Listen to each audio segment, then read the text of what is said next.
কত করে দাদা? হ্যাঁ হ্যাঁ, কত করে দিচ্ছেন?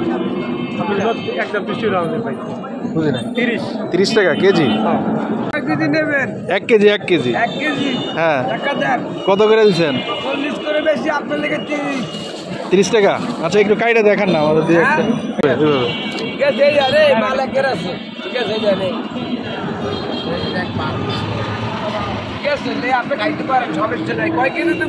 এক কেজি দেন, 1 কেজি।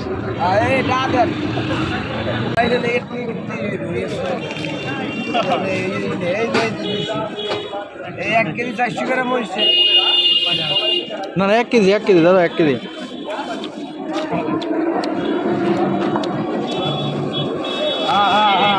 আচ্ছা এটা হয় কিসের থেকে? এটা উৎপাদন হয় কিসের থেকে? পানির নিচে হয় ড্রাগন? পানির নিচে হয়, মনে করেন আপনার রাঙামাটি খাগড়াছড়ি এই পাহাড়িয়া ফল। হ্যাঁ হ্যাঁ, ভিটামিন খাইতে পারবেন, মজা আছে। আমার মতন দিয়ে খাইতেই থাকবেন শেষ নাই কোনো বড় বড়ি আপনি খাইবেন। এই হাত করবেন না, খাইয়া